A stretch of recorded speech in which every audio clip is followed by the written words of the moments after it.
welcome. We're in season 2 of Flowers and Showers. Snow and Stars and all the other platforms that I'm on are also in season 2, but we're first here. Monday, like spring, first season. Welcome, welcome, welcome. If you know anything about how I like to run everything here, the first 12 weeks are going to be seasons based. So the seasons of our life, our growth cycle, our emotional cycle. I'm going to bring topics to you that are helpful. I think they're helpful to me, nothing else. They're helpful in our emotional growth, our mental growth, our self-awareness, things like that. That's the first 12 weeks. And then the next 12 weeks are what I like to call signs based. So some kind of a sign out in the universe, some kind of a symbol that we can see, literally see, and apply to our inside life, right? So season 2, episode 1 coming at you right now, and it is a topic that I don't know that I hold near and dear to my heart, but it is an important one, and that is boundaries. Right, boundary setting. And this is one that I struggled with and probably will always struggle with, and I know a lot of people do. Setting boundaries, being aware of boundaries, just boundaries, right? It's like a huge buzzword, and so many of us don't know anything about it, don't know what it looks like, don't know what no boundaries are. And for me, I had always heard from people who are close to me, friends and family, they're like, Michelina, you struggle with boundary setting. And I'm like, I know that, and I don't know what to do about it. I went to therapy in 2015 and didn't have any help on it. Like, nobody was clear, which again, might have been my therapist's choice, I guess. But at the end of the day, I was aware that I didn't know anything about boundaries, except that I didn't have them or didn't know how to set them. And what I found was I had either no boundaries or I had a like 40-foot reinforced steel wall up, right? So it was like all or nothing. Like, hey, if you're close to me, I'll just tell you everything you want to know, in addition to some other things, because boundary setting is a couple of things. And or I will let nobody in, nobody gets to know what's bothering me, and I'm totally fine. And I got this on my own, thanks. Right? So boundaries are a fickle little bitch, honestly. And we like to think about boundaries, if we're literally thinking about it, we can think of a fence, right? Like not fence, but a fence that we put up in our yard. Perhaps you can see my yard out here, but we have a fence around our yard, right? On all sides. And that is to tell people to stay out. We also, though, have an opening for, hey, come on in if we want to let you in, right? Our boundaries should look like a fence. Often they don't. Mine didn't. So boundaries really, when we say boundaries, emotional boundaries, what we mean is we're separating our feelings from other people's feelings. That's really what boundaries are. Like, I have my feelings, you have your feelings. What we don't do in this society today is take accountability for our feelings and let other people take accountability for their feelings. Now, I talked about accountability in season 1, episode 4. So if you feel like you might need some touch up on that, it's already in last season's content. Last year's content, welcome to 2021, right? But so boundaries. Me taking accountability and responsibility for my emotions, you taking accountability and responsibility for yours, right? That's really what it is, the separation between your feelings and my feelings. So boundary setting is a 2-part game, right? Maybe even a 3-part game. First thing is you have to be aware of your own emotions, which is why I was no good at setting boundaries, because I like to pretend like I didn't have emotion, right? So if you're struggling, like I used to even know what my emotions are, I really strongly suggest you starting there, right? Because again, this is, and when I coach on this, because I'm a life coach as well, this is my emotional intelligence course, right? So I'm giving you a little bit out of what I would coach on as well. But we cannot set emotional boundaries without knowing our emotions without being self-aware. So it all goes back to knowing ourselves and knowing our emotions. So, which I didn't know either, right? So I'm telling you all this stuff because I learned it the hard way, hit rock ass bottom, and I'm hoping none of you do that ever. It's not fun, right? So first things first, you have to know your emotions. Now, I was so emotionally repressed that when I went to therapy for the second time, maybe like technically the third time, right? When I went to therapy the third time, she literally had to hand me a sheet and say, "How are you feeling?" And I was like, "I don't know." And she was like, "All right, here's this sheet with faces on it and names for emotions. How's that?" And I was like, "Oh, I'm overwhelmed." Right? And so you don't know until you know, I guess, right? So, when it comes to emotional intelligence, one of the ways in which I was reading an article earlier today, one of the ways in which we know we're emotionally intelligent is when we have a good vocabulary to talk about our emotions. And I see it now that I'm highly educated on my emotional well-being. I'll say something like, "I'm frustrated, I'm aggravated, I'm disenfranchised," right? And somebody I'm talking to might be like, "Well, are you mad?" I'm like, "Wait, no, I'm not angry." First off, right? I'm not angry. Anger is a secondary emotion. These are all the things I'm feeling, right? So we have to know how to talk about our emotions before we can even set boundaries about the emotions, right? So if you don't know your emotions, if you're hiding them, if you're chucking them down in a little bottle inside that you cork up, you probably struggle with boundary setting. You probably also struggle with balance, which is another topic for another day. But yeah, you probably do. So that's the first thing. The first thing is you have to know your emotions. The second thing is that you have to clearly communicate your boundaries, right? This is something, whatever the action is, right? Somebody's doing something. This conversation is stealing my peace. I will not stand for it. I value my peace. I'm going to walk away and we can talk later, right? We have to communicate that. I'm actually kind of getting to step 3 here too, which is step 3 is reinforcing the boundary, right? So really, no one told me this, right? No one was like, "Oh, hey, here's how you set boundaries." Even 1, 2, 3, 4 different therapists, no one told me this, right? Nobody told me how to do this. Let me just formulaically lay it out for you because I had to learn it the hard way. And so many of my problems stemmed from not knowing my boundaries or my emotions or putting boundaries up. Right. So, know your emotions, communicate what you're not going to stand for, and then don't stand for it. Reinforce the boundary, right? So, how do you know? Because you might think you're doing that, right? There were times where I was like, "Oh, I'm setting boundaries." And I actually, in the process of learning, found that actually I was only doing steps 1 and 2. I knew my emotions, great. I communicated it, awesome. But you're still giving your power away if you're expecting them to honor your boundary without you reinforcing it, right? So, when you violate your boundaries, what it looks like is, and the first thing, and I learned this the hard way, like I said, I learned everything the hard way, is you take responsibility for somebody else's feelings. I did this a lot with men in my life, and I realized it came from the relationship I had with my father, which I guess, talking to Freud, a lot of people do. But my dad used to get really, really angry when we were young, and I wanted to protect my siblings. Nobody told me to do this, right? But I took it on myself for a whole bunch of reasons that we won't go into right now, to really try to position myself in a way to protect my siblings, but also to help my dad out. He's obviously upset. I'm going to take his upset on me, and I'm going to try to fix it. Right? Because I'm like, fixer. Fix it Felix, right? From Wreck-It Ralph, right? I'm a fixer. And so I would always take responsibility for other people's emotions. And that is a boundary violation right there. Now, I was doing that when I was 8.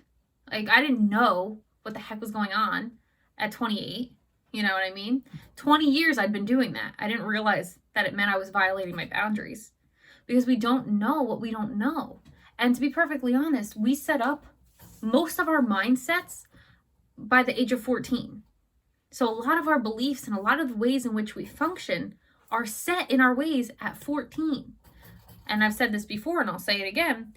We age physically and we also age emotionally and spiritually and intellectually and mentally.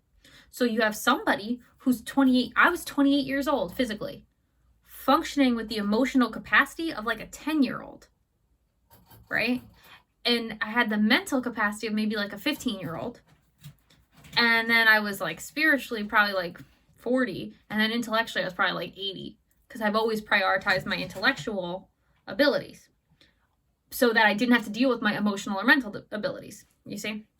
So, if you are someone that takes, if this sounds familiar to you, if you take accountability or responsibility for emotions that are not your own, if you get into a confrontation with someone, you're violating your boundaries. So really pay attention to that, because that's a biggie. If you let somebody else's emotions change the way you respond to something, which I've done all this, guys. I've done literally all of this stuff.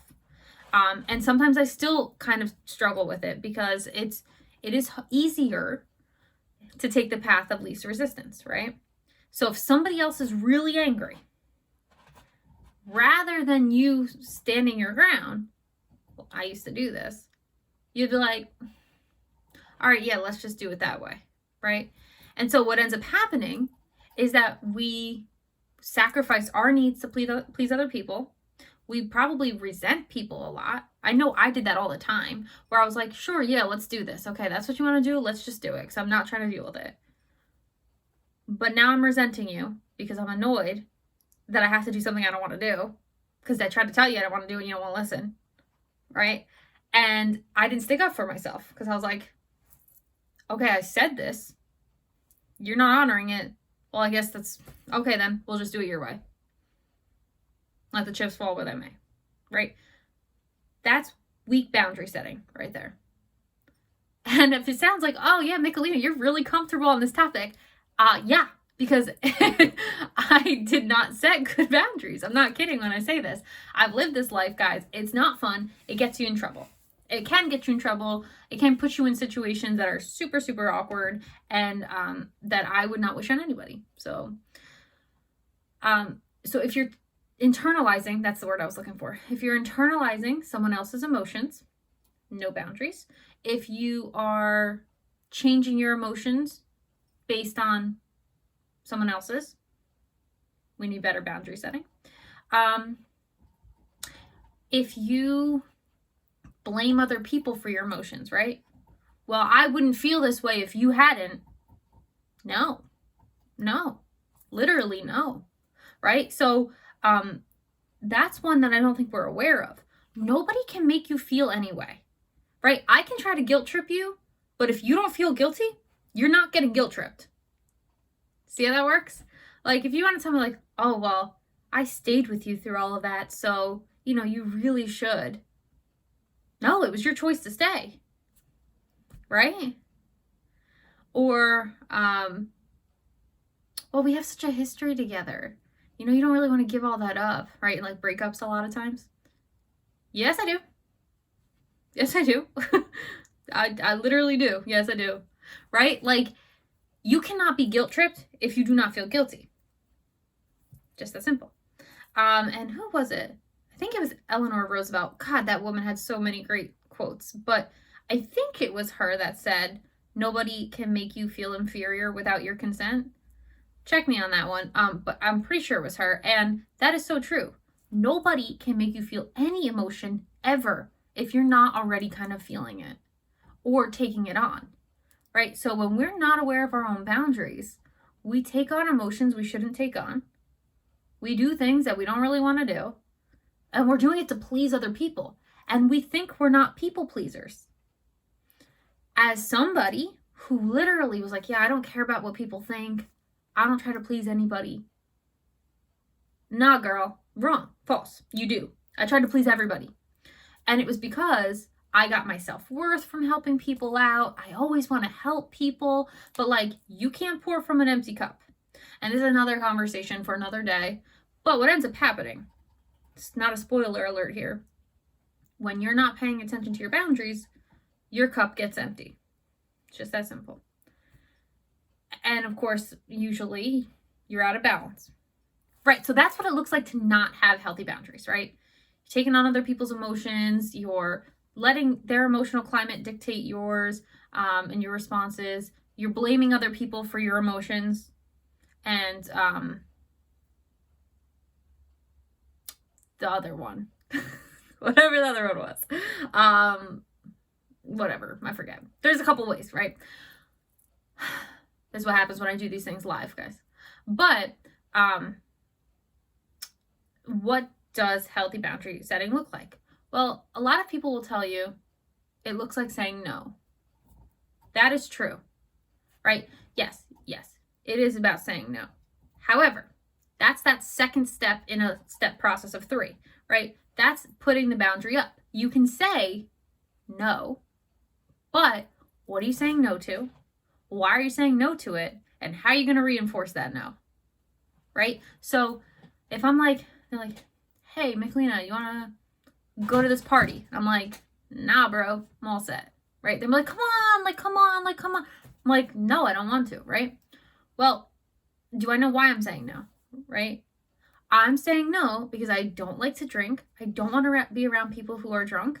I don't like to put myself in situations where I don't know a lot of people around me. So I'm not interested. Additionally, I have work to do, blah, blah, blah, blah, blah, right?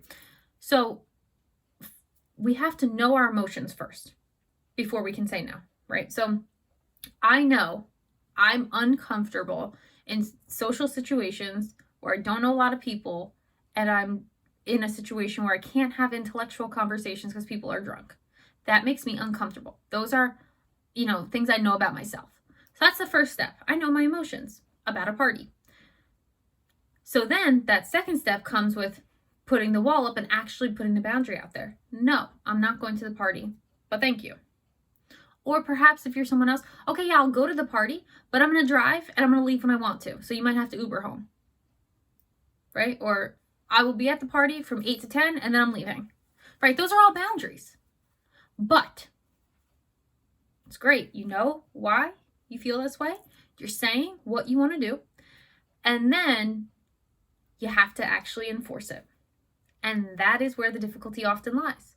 Step 1 and step 3. Step 2 is not hard. You can say no.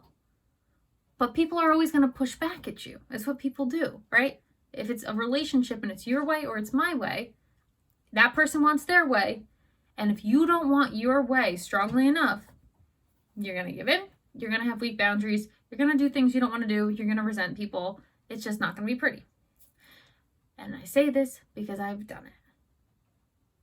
So that third step, that reinforcing the boundary, right? That means you leave at 10 o'clock when you say you're going to leave. It means that you don't go despite people saying, all right, well, hey, can you just drive me there? Can you DD? No. I said no. The answer is no. The answer is still no. No. Right? And it comes with it comes with being a person of integrity and saying what you mean and meaning what you say. Right? So, that's hard sometimes, guys. Saying no is not easy. All right? Especially if you're somebody who has trauma from your past where you said no and that no wasn't honored and somebody took advantage of you anyway. Right? And as someone who's been there and who's done that, in addition to everything else, I am very aware of how hard it can be to say no when you're like, well, what's the point of me even speaking it out? No one cares. You have to care. You have to care enough. Because that was my mentality. I was like, well, I'm even going to say no. Literally nobody cares. They do what they want anyway. And that came from a very specific event from my childhood. And what I found is that you have to honor yourself and find yourself valuable and worthy enough on your own that the only person that no has to matter to is you. Or in my case, me. Right? So boundary setting is hard work, guys. Like, this is a lifelong challenge, especially when we live in a world. I saw this quote today. I thought it was so appropriate. We live in a world full of people that are trying to take your hand and say, oh, this is important, and drag you off here and drag you off there, right? We live in that kind of a world. And what we have to figure out is take your hand back, right? Snatch your power back, take your hand back and say, no, that's not important. This thing is important, whatever you want to do, right? So it really comes from knowing what's important to you, what values you have, what emotions you have, and honoring those. And that is a lot of work. I know, I've done it, right? So, welcome to season 2. We're getting into the good stuff now. Well, there's good stuff all about season 1 too, but we like to go a little deeper in season 2. I like to, now that we've warmed up, now that I've spent 6 months with you, for those of you who have been subscribing and faithfully watching and listening and checking everything out, love it. Thank you. And for those of you who are new, welcome. And again, this is a place for empowerment, positivity, uplifting. The world's an ugly place sometimes, and we don't need any of that here. So, not going to tolerate it. Look, there's a boundary, right? Not going to tolerate it. So you might as well not even put those comments or anything rude up there, because it's just not, it's not cute. It's not okay. It's disrespectful, and it's not really acceptable. So, that's the discussion on boundaries. I'll be talking about boundaries this whole week of 2021, first full week of 2021. And we'll be talking boundaries, and I will see you here next week. And if you want more information or more things, you can always go to www.michelinaichel.com, which is in the link in the bio, and you can subscribe. And also you can follow me on Discover Your Power with Michelina on the Facebook group. So plenty of places to get this conversation going. And I look forward to working with you for 2021. Bye, guys.